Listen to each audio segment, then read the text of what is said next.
പ്രേക്ഷകർക്കും ഗൾഫ് ടുഡേയിലേക്ക് സ്വാഗതം. ഞാൻ ശ്രീനിധി പ്രദീപ്. നോക്കാം വാർത്തകൾ വിശദമായി. ഹജ്ജ് തീർത്ഥാടനത്തെ രാഷ്ട്രീയവൽക്കരിക്കാനുള്ള ഏതൊരു ശ്രമത്തെയും കർശനമായി നേരിടുമെന്ന് ഹജ്ജ് സുരക്ഷാ വിഭാഗം മേധാവി മുഹമ്മദ് അൽ ബസാമി മുന്നറിയിപ്പ് നൽകി. തീർത്ഥാടകരുടെ സുരക്ഷയും സുഗമമായ യാത്രയും ഉറപ്പാക്കാനായി സമഗ്ര സുരക്ഷാ പദ്ധതികൾ നടപ്പാക്കും. മക്കയിൽ ഹജ്ജുമായി ബന്ധപ്പെട്ട സ്ഥലങ്ങളിലേക്ക് അനുമതിയില്ലാത്ത വാഹനങ്ങൾ പ്രവേശിക്കുന്നതിനുള്ള നിരോധനം പ്രാബല്യത്തിൽ വന്നു. ഹജ്ജ് തീർത്ഥാടകരുടെ സുരക്ഷ ഉറപ്പാക്കുന്നതിനും ചടങ്ങുകൾ തടസ്സമില്ലാതെ നിർവഹിക്കുന്നതിനുമായി വിട്ടുവീഴ്ചയില്ലാത്ത സുരക്ഷാ ഒരുക്കങ്ങളാണ് സൗദി അറേബ്യ പൂർത്തിയാക്കിയിരിക്കുന്നത്. തീർത്ഥാടനത്തെ രാഷ്ട്രീയവൽക്കരിക്കാനോ തീർത്ഥാടകരുടെ സമാധാനാന്തരീക്ഷം തകർക്കാനോ ഉള്ള ഒരു നീക്കവും അനുവദിക്കില്ലെന്ന് പബ്ലിക് സെക്യൂരിറ്റി ഡയറക്ടർ മുഹമ്മദ് അൽ ബസാമി വ്യക്തമാക്കി. ജനക്കൂട്ടത്തെ നിയന്ത്രിക്കുന്നതിൽ സൗദി അറേബ്യ ഇന്ന് ലോകത്തിന് തന്നെ മാതൃകയാണ്. മുൻകാല അനുഭവങ്ങളും മുന്നൊരുക്കങ്ങളും മുൻനിർത്തി മക്ക, മദീന പുണ്യസ്ഥലങ്ങളിൽ എന്നിവിടങ്ങളിലും തീർത്ഥാടകർ സഞ്ചരിക്കുന്ന എല്ലാ വഴികളിലും ശക്തമായ സുരക്ഷാ പ്രതിരോധ പദ്ധതികളാണ് സുരക്ഷാ സേന നടപ്പിലാക്കുന്നത്. അത്യാധുനിക സാങ്കേതിക വിദ്യകളുടെയും കമാൻഡ് ആൻഡ് കൺട്രോൾ സെന്ററുകളുടെയും സഹായത്തോടെയാണ് ഈ വർഷത്തെ സുരക്ഷാ ഏകോപനം. ഇതിനിടെ തീർത്ഥാടകരുടെ സുഗമമായ യാത്രയും സുരക്ഷയും മുൻനിർത്തി പുണ്യസ്ഥലങ്ങളിലേക്കുള്ള വാഹന നിയന്ത്രണം പ്രാബല്യത്തിൽ വന്നു. ഹജ്ജ് ട്രാഫിക് സുരക്ഷാ വിഭാഗത്തിന്റെ നിർദ്ദേശപ്രകാരം അനുമതിയില്ലാത്ത വാഹനങ്ങൾക്ക് ഇന്നു മുതൽ മക്കയിലെ പുണ്യസ്ഥലങ്ങളിലേക്ക് പ്രവേശനമുണ്ടായിരിക്കില്ല. ദുൽഹജ്ജ് മാസം 13 വരെ, അതായത് ഹജ്ജ് കർമ്മങ്ങൾ അവസാനിക്കുന്നതുവരെ ഈ നിരോധനം തുടരുമെന്ന് അധികൃതർ അറിയിച്ചു. ഗതാഗത ക്രമീകരണങ്ങൾ പാലിച്ച് മന്ത്രാലയത്തോട് സഹകരിക്കണമെന്ന് സുരക്ഷാ വിഭാഗം അഭ്യർത്ഥിച്ചു. 24 ജിദ്ദ. ഹജ്ജ് തീർത്ഥാടനത്തിന് മുന്നോടിയായി മക്കയിൽ സുരക്ഷാ സേനയുടെ വിപുലമായ സൈനിക പരേഡ് നടന്നു. സൗദി ആഭ്യന്തരമന്ത്രി അമീർ അബ്ദുൽ അസീസ് ബിൻ നായിഫിന്റെ സാന്നിധ്യത്തിലാണ് സേനയുടെ സന്നദ്ധത വിളിച്ചോതുന്ന പ്രകടനങ്ങൾ നടന്നത്. തീർത്ഥാടകരുടെ സുരക്ഷയ്ക്കായി വിവിധ സേനാ വിഭാഗങ്ങൾ കൈകോർക്കുന്ന കാഴ്ചയാണ് പരേഡിൽ ദൃശ്യമായത്. ഹജ്ജ് തീർത്ഥാടകരുടെ സുരക്ഷ ഉറപ്പാക്കുന്നതിൽ യാതൊരു വിട്ടുവീഴ്ചയുമില്ലെന്ന പ്രഖ്യാപനവുമായാണ് മക്കയിൽ സുരക്ഷാ സേനയുടെ പരേഡ് സംഘടിപ്പിച്ചത്. ആഭ്യന്തരമന്ത്രിയും സുപ്രീം ഹജ്ജ് കമ്മിറ്റി ചെയർമാനുമായ Amir Abdul Aziz bin Saud bin നായിഫിന്റെ മേൽനോട്ടത്തിൽ നടന്ന ചടങ്ങിൽ വിവിധ സുരക്ഷാ വിഭാഗങ്ങൾ അണിനിരന്നു. ആധുനിക വാഹനങ്ങളും സജ്ജീകരണങ്ങളുമായി സേനാംഗങ്ങൾ നടത്തിയ മാർച്ച് പാസ്റ്റ് കരുത്തുറ്റതായിരുന്നു.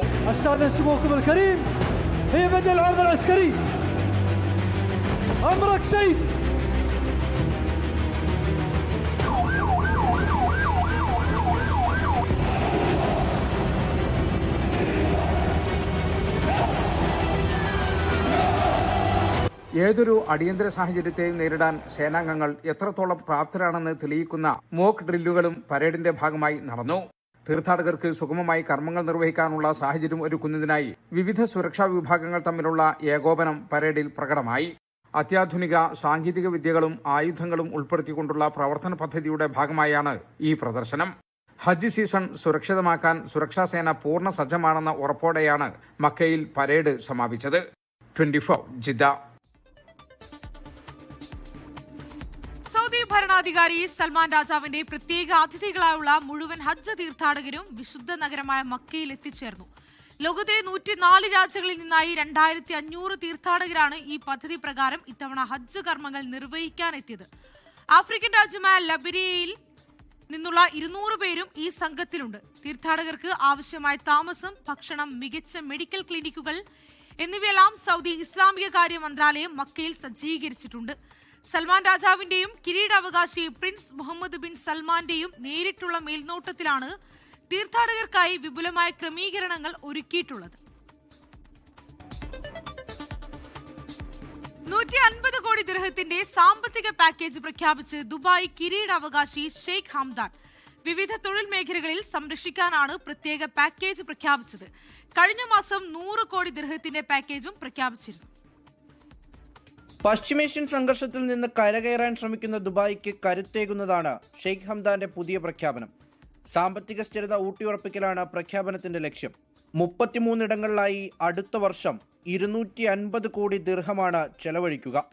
വാണിജ്യം, ടൂറിസം, വിദ്യാഭ്യാസം, കസ്റ്റംസ്, വ്യോമഗതാഗതം തുടങ്ങി പ്രധാനപ്പെട്ട മേഖലകൾക്ക് പുതിയ പദ്ധതികളിലൂടെ ആനുകൂല്യങ്ങൾ ലഭിക്കും. വിവിധ ഫീസ് ഇളവുകളും പ്രഖ്യാപിച്ചിട്ടുണ്ട്. KHDAയുടെ കീഴിലുള്ള വിവിധ സ്കൂളുകളിൽ ലൈസൻസ് ഫീസ് മാറ്റിവെക്കാനും തവണകളായി അടയ്ക്കാനും കഴിയും.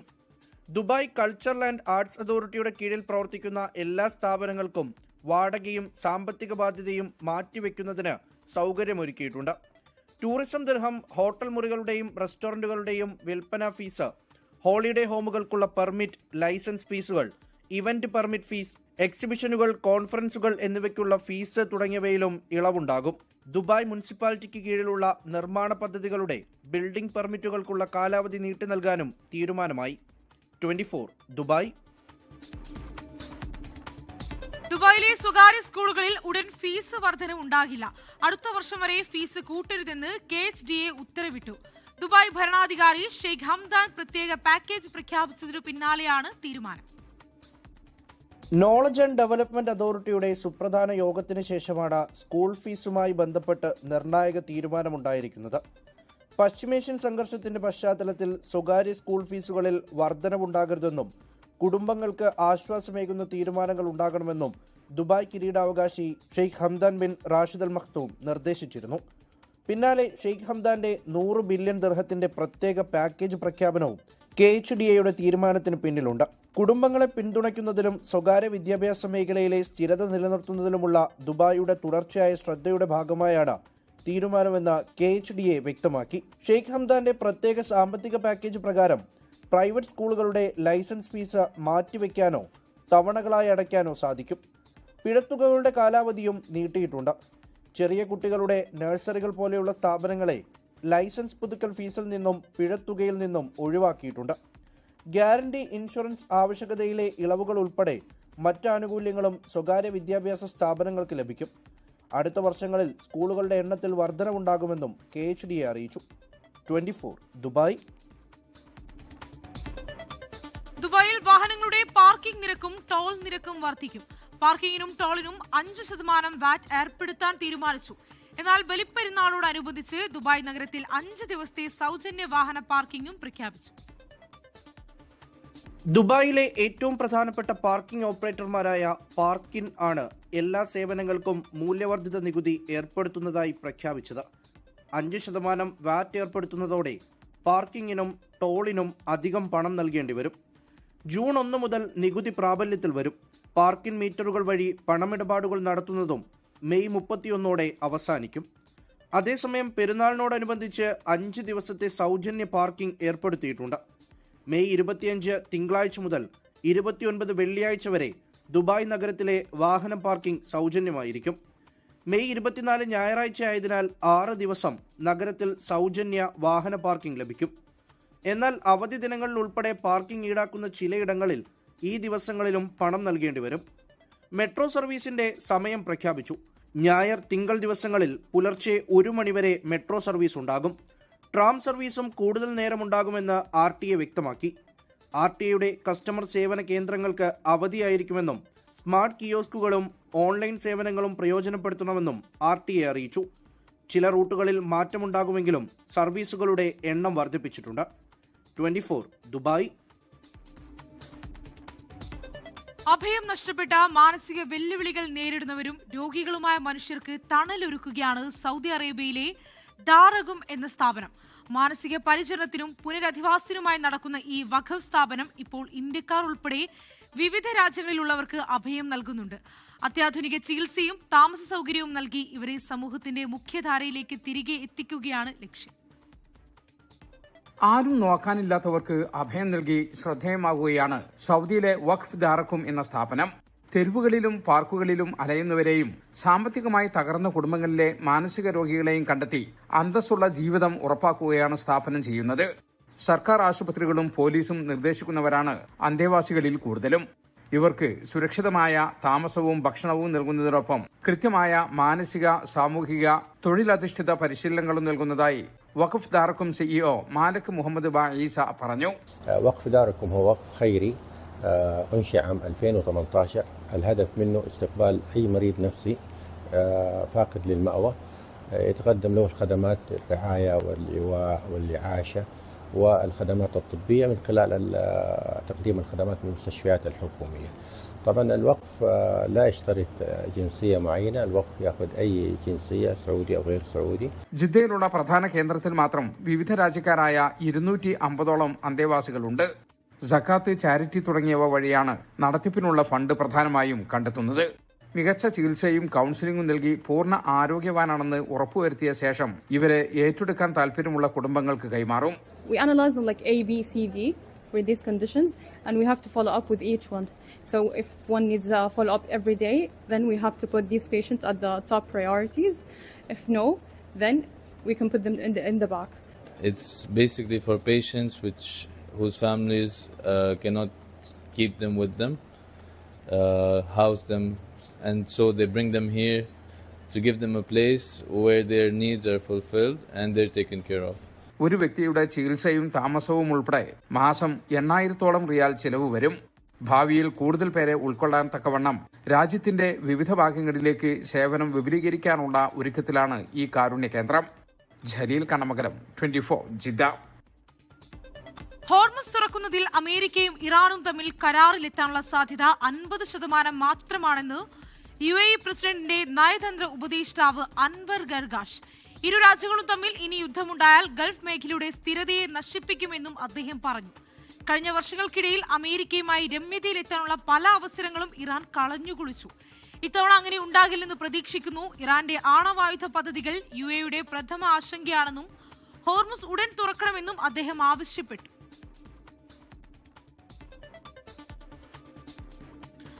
അന്താരാഷ്ട്ര വിദ്യാർത്ഥി മേഖലയിലെ തട്ടിപ്പുകളും മാനദണ്ഡ ലംഘനങ്ങളും തടയാൻ കർശന നടപടിയുമായി ഓസ്ട്രേലിയ. സ്വകാര്യ കോളേജുകൾക്കും ട്രെയിനിംഗ് സ്ഥാപനങ്ങൾക്കുമുള്ള പുതിയ അപേക്ഷകൾക്ക് 12 മാസത്തെ വിലക്ക് ഏർപ്പെടുത്തി. വിശദാംശങ്ങളുമായി ഓസ്ട്രേലിയയിൽ നിന്നും സ്മിത നായർ തയ്യാറാക്കിയ റിപ്പോർട്ട് കാണാം.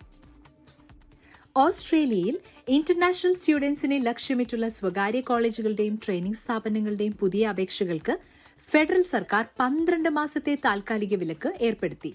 ഇനി മുതൽ vocational education, English language courses എന്നിവ വിദേശ വിദ്യാർത്ഥികൾക്കായി തുടങ്ങാൻ ശ്രമിക്കുന്ന പുതിയ സ്ഥാപനങ്ങളുടെ അപേക്ഷകൾ ASQA താൽക്കാലികമായി സ്വീകരിക്കില്ല. ഈ നടപടി ഇന്റർനാഷണൽ സ്റ്റുഡന്റ് വിസ സംവിധാനത്തിലെ സത്യനിഷ്ഠ സംബന്ധമായ പ്രശ്നങ്ങൾ പരിഹരിക്കാനാണ്. നിലവാരക്കുറവുള്ള ചില സ്വകാര്യ സ്ഥാപനങ്ങൾ കുറഞ്ഞ നിലവാരമുള്ള കോഴ്സുകൾ തുടങ്ങിയ പ്രശ്നങ്ങൾ സർക്കാർ പരിശോധിക്കുന്ന പശ്ചാത്തലത്തിലാണ് തീരുമാനം. 2026 മെയ് 19 മുതൽ 2027 മെയ് 19 വരെ ഈ വിലക്ക് നിലനിൽക്കും. എന്നാൽ പൊതുമേഖലാ സ്ഥാപനങ്ങൾക്കും നിലവിൽ രജിസ്റ്റർ ചെയ്തിരിക്കുന്ന സ്ഥാപനങ്ങൾക്കും ചില പരിധികളിൽ അപേക്ഷകൾ തുടരാൻ കഴിയും. അന്താരാഷ്ട്ര വിദ്യാഭ്യാസ മേഖലയിലെ വിശ്വാസ്യത വർദ്ധിപ്പിക്കാനും പുതിയ അപേക്ഷകൾ കൂടുതൽ കർശനമായി പരിശോധിക്കാനും ഈ ഇടവേള സഹായിക്കുമെന്ന് സർക്കാർ പറയുന്നു. എന്നാൽ വിദേശ വിദ്യാർത്ഥികളുടെ എണ്ണത്തിൽ കുറവ് വന്നാൽ ചില വിദ്യാഭ്യാസ സ്ഥാപനങ്ങൾക്കെങ്കിലും സാമ്പത്തിക ബാധ്യത ഉണ്ടാകാമെന്ന ആശങ്കയും ഉയർന്നിട്ടുണ്ട്. 24 വേണ്ടി Smitha Nair, Australia. Cannes film ഫെസ്റ്റിവലിനോടനുബന്ധിച്ചുള്ള അന്താരാഷ്ട്ര കലാവേദിയിൽ തുടർച്ചയായ 3-ാം വർഷവും സാന്നിധ്യമറിയിച്ച് കേരളത്തിന്റെ അഭിമാനമായി മാറിയിരിക്കുകയാണ് ഒറ്റപ്പാലം സ്വദേശിനിയായ അനഘ നായർ. ലോകമെമ്പാടുമുള്ള പ്രശസ്ത കലാകാരന്മാരിൽ നിന്ന് തെരഞ്ഞെടുക്കപ്പെട്ട 40 വ്യക്തികളിൽ ഒരാളായാണ് ഈ മലയാളി ചിത്രകാരി രാജ്യാന്തര തലത്തിൽ ശ്രദ്ധ നേടുന്നത്. വള്ളുവനാടിന്റെ സാംസ്കാരിക പാരമ്പര്യം പേറുന്ന മണ്ണിൽ നിന്ന് ലോകകലയുടെ നെറുകയിലേക്കുള്ള അപൂർവയാത്ര. അന്താരാഷ്ട്ര കാൻസ് ചലച്ചിത്രോത്സവത്തിനോടനുബന്ധിച്ച് സംഘടിപ്പിക്കുന്ന കണ്ടംപററി ആർട്സ് ബിനാലെ വിഭാഗത്തിലാണ് ഒറ്റപ്പാലത്തുകാരിയായ അനഘ നായർ 3-ാം വർഷവും തന്റെ തുടർച്ചയായ സാന്നിധ്യം അറിയിച്ചിരിക്കുന്നത്. ഫെസ്റ്റിവലിലേക്ക് ക്ഷണിക്കപ്പെട്ട ലോകമെമ്പാടുമുള്ള 40 പ്രശസ്ത കലാകാരന്മാരിൽ ഒരാളാണ് അനഘ. സുഭദ്ര എന്ന് പേരിട്ടിരിക്കുന്ന മനോഹരമായ ഓയിൽ പെയിന്റിങ്ങിലൂടെയാണ് അനഘ ഈ നേട്ടം സ്വന്തമാക്കിയത്. ഇതെന്റെ 3rd കോൺസിക്യൂട്ടീവ് ഇയർ ആണ് കാൻ ആർട്ട് ബിനാലയുടെ ഭാഗമാവുന്നത്. എന്റെ ലേറ്റസ്റ്റ് പെയിന്റിംഗ് ആയ ഓയിൽ പെയിന്റിംഗ് ആയ സുഭദ്രയ്ക്കാണ് ഈ ഒരു അവസരത്തിൽ സെലക്ഷൻ കിട്ടിയിരിക്കുന്നത്. വളരെയധികം സന്തോഷം. ഇതോടെ കേരളത്തിന്റെയും ഇന്ത്യയുടെയും ഒപ്പോൾ താൻ ഇപ്പോൾ താമസിക്കുന്ന അമേരിക്കയുടെയും ഒരേപോലെ അഭിമാനമായി മാറിയിരിക്കുകയാണ് ഈ യുവ കലാകാരി. ടെക്സാസിലെ ഡാലസ് കേന്ദ്രമായി പ്രവർത്തിക്കുന്ന കലാകൃഷ്ണ ആർട്ട് സെന്ററിന്റെ അമരക്കാരി കൂടിയാണ് Anagha Nair. I'm Luis Pedron and I'm Carlos Costa. We're here at the Fine Art Con Biennale and we are here with the beautiful Annika Nair. And Annika, tell us about your artwork and how beautiful it is. This is Mithu Mamatsan signing off from Mexico, 24 USA. UAE സ്വദേശികൾക്കായി 25 ലക്ഷം ദിർഹത്തിന്റെ ആരോഗ്യ സൗന്ദര്യ സംരക്ഷണ പദ്ധതിയുമായി AM health ഹബും Aries dental ക്ലിനിക്കും. പ്രത്യേക പദ്ധതി വഴി 2500 Emirati പൗരന്മാർക്ക് സൗജന്യ wellness സേവനങ്ങൾ ലഭ്യമാക്കും. 1000 ദിർഹത്തിന്റെ വൗച്ചറാണ് ഓരോരുത്തർക്കും ലഭിക്കുക. AM ഹെൽത്ത് ഹബിന്റെ cofounder Praveen Pillai, Aries dental and aesthetic ക്ലിനിക്കിന്റെയും AM ഹെൽത്ത് ഹബിന്റെയും സ്ഥാപകയായ ഡോക്ടർ നിവേദ്യ റോയ് എന്നിവരുടെ നേതൃത്വത്തിലാണ് പദ്ധതി വിഭാവനം ചെയ്തിരിക്കുന്നത്. Emirates insurance association general secretary Fareed Lutfi, Sheikh Juma bin Maktoum Al മക്തൂമിന്റെ ഓഫീസിലെ executive director Yaqoob Al Ali, Aries group സ്ഥാപക ചെയർമാൻ സോഹൻ റോയി എന്നിവരും വാർത്താ സമ്മേളനത്തിൽ പങ്കെടുത്തു.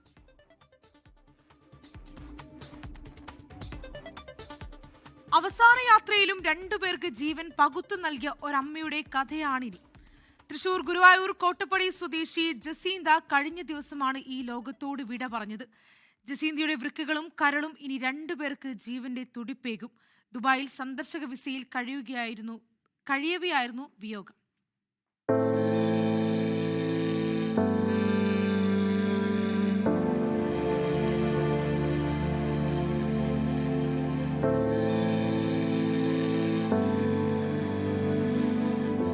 തൃശൂർ ഗുരുവായൂർ കോട്ടപ്പടി കാവീട് വെള്ളറ വീട്ടിൽ ജോസ്മോന്റെ ഭാര്യ 63-കാരിയായ ജസീന്ത, എല്ലാവരുടെയും പ്രിയപ്പെട്ട ജസിയമ്മ. 3 വർഷം മുൻപ് ജീവന്റെ പാതിയായ ജോസ്മോൻ ജസിയോട് വിട പറഞ്ഞു. ഭർത്താവിന്റെ മരണമുണ്ടാക്കിയ ആഘാതം അമ്മയെ തളർത്തി. ശേഷം ദുബായിലുള്ള മകൾ ബ്രിറ്റിക്കൊപ്പമായി താമസം. കഴിഞ്ഞ ദിവസം വീട്ടിൽ വെച്ച് കുഴഞ്ഞു വീണു. ആശുപത്രിയിലെത്തിച്ചപ്പോഴേക്കും മസ്തിഷ്ക മരണമുണ്ടായി. പിന്നാലെ മക്കളും മരുമക്കളും ചേർന്ന് ആ തീരുമാനമെടുത്തു. തങ്ങളുടെ പ്രിയപ്പെട്ട അമ്മയുടെ വിയോഗം തീരാ നോവാകുമ്പോഴും മറ്റ് 2 കുടുംബങ്ങളിൽ ആശ്വാസം എത്തിക്കുന്ന വലിയ തീരുമാനം. മമ്മി റെസ്പോണ്ടൊന്നും ചെയ്യാതെ ആയപ്പം മമ്മിനെ വെന്റിലേറ്ററിലാക്കി. അങ്ങനെ വെന്റിലേറ്ററിലാക്കിയപ്പോൾ തന്നെ മമ്മി DHA മോണിറ്റേർഡ് ആയിരുന്നു. അങ്ങനെ ഡോക്ടർമാർ ഞങ്ങളുടെ അടുത്ത് പറഞ്ഞു മമ്മീനെ കിട്ടാനുള്ള സാധ്യത, തിരിച്ചു കിട്ടാനുള്ള സാധ്യത വളരെ കുറവാണ്. അങ്ങനെ DHA മമ്മിയുടെ ബ്രെയിൻ സ്റ്റെം ഫങ്ഷനിങ് ടെസ്റ്റ് നടത്തി. ടെസ്റ്റിൽ പോസിറ്റീവായിരുന്നു. മമ്മിയുടെ ബ്രെയിൻ ഡെത്തായി എന്ന് അവർ ഡിക്ലെയർ ചെയ്തു. ഓണർ വാക്ക് എന്ന പേരിലുള്ള ബഹുമാന സൂചകമായ യാത്രയയപ്പ് നൽകിയാണ് ജസീന്തയെ ആശുപത്രിയിൽ നിന്ന് യാത്രയാക്കിയത്. ജസീന്തയുടെ വൃക്കകളും കരളും മറ്റ് 2 പേർക്കായി നൽകി. മൃതദേഹം വീട്ടിലെത്തിച്ച് സംസ്കരിച്ചു. UAE നിയമപ്രകാരം മസ്തിഷ്ക മരണം സംഭവിച്ച വ്യക്തിയുടെ അടുത്ത ബന്ധുക്കളുടെ പൂർണ്ണ സമ്മതത്തോടെ മാത്രമേ അവയവദാനം സാധ്യമാകൂ.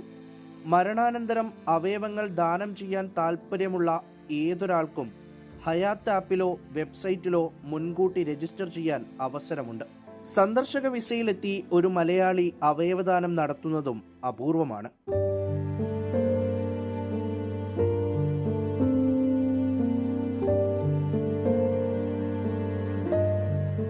എത്ര അകലേക്ക് മറഞ്ഞാലും ജസിയമ്മ ദുബായിയുടെ ഹൃദയത്തിൽ മായാത്തൊരു മുദ്ര പതിപ്പിച്ചാണ് മടങ്ങുന്നത്.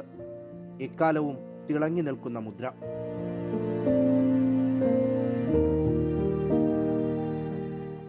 മുഹമ്മദ് റഹീസ്, 24, ദുബായ്. ട്രെയിൻ യാത്രയ്ക്കിടെ മലയാളിയായ വയോധികനെ കാണാതായതായി പരാതി. വടകരയിൽ നിന്നും തമിഴ്നാട്ടിലെ ഹൊസൂരിലേക്കുള്ള ട്രെയിൻ യാത്രയ്ക്കിടെയാണ് ഈറോഡിൽ വെച്ച് R. നാരായണക്കുറുപ്പ് എന്ന 81 വയസ്സുകാരനെ കാണാതായത്. വയോധികന് ഓർമ്മക്കുറവ് ഉണ്ടായിരുന്നതായാണ് ബന്ധുക്കൾ പറയുന്നത്. മെയ് 13 പുലർച്ചെ 1 മണിയോടെയായിരുന്നു സംഭവം. വടകരയിൽ നിന്ന് ഹൊസൂരിലേക്കുള്ള യാത്രക്കിടെയാണ് 81-കാരനായ നാരായണക്കുറുപ്പിനെ കാണാതായത്. കണ്ണൂർ യശ്വന്ത്പൂർ എക്സ്പ്രസിലാണ് 6 അംഗ കുടുംബം യാത്ര തിരിച്ചത്. ട്രെയിൻ ഈറോഡ് റെയിൽവേ സ്റ്റേഷനിലെത്തിയപ്പോൾ ശുചിമുറിയിലേക്ക് എന്ന് പറഞ്ഞാണ് നാരായണക്കുറുപ്പ് പോയത്. എന്നാൽ കുറെ കഴിഞ്ഞിട്ടും ശുചിമുറിയിൽ നിന്ന് പുറത്തിറങ്ങാതായതോടെ കുടുംബാംഗങ്ങൾ അന്വേഷണം നടത്തുകയായിരുന്നു. ഇതോടെയാണ് നാരായണക്കുറുപ്പിനെ കാണാതായതാണെന്ന് മനസ്സിലായത്. തുടർന്ന് ആദ്യം ട്രെയിനിലെ TTക്കും പിന്നീട് ഈറോഡ് റെയിൽവേ പോലീസിലും പരാതി നൽകി. പിതാവ് നാരായണക്കുറുപ്പിന് ഓർമ്മക്കുറവുണ്ടെന്നാണ് പരാതി നൽകിയ മകൾ സ്വപ്ന പറയുന്നത്. 5 അടി 4 ഇഞ്ച് ഉയരമാണ് നാരായണക്കുറുപ്പിനുള്ളത്. മെലിഞ്ഞ ശരീരമാണ്. കാണാതാകുമ്പോൾ ഇളം നീല നിറത്തിലുള്ള ഫുൾ സ്ലീവ് സ്വെറ്ററും നീല ഹാഫ് സ്ലീവ് ഷർട്ടും കടും ചാര നിറത്തിലുള്ള ട്രാക്ക് പാൻസും ധരിച്ചിരുന്നു. കണ്ണടയും ഉപയോഗിക്കാറുണ്ട്. നാരായണക്കുറുപ്പിനെ തിരിച്ചറിയുന്നവർ ഉടൻ സ്ക്രീനിൽ കാണുന്ന നമ്പറിലോ ഈറോഡ് റെയിൽവേ പോലീസിലോ ബന്ധപ്പെടേണ്ടതാണ്. News desk 24.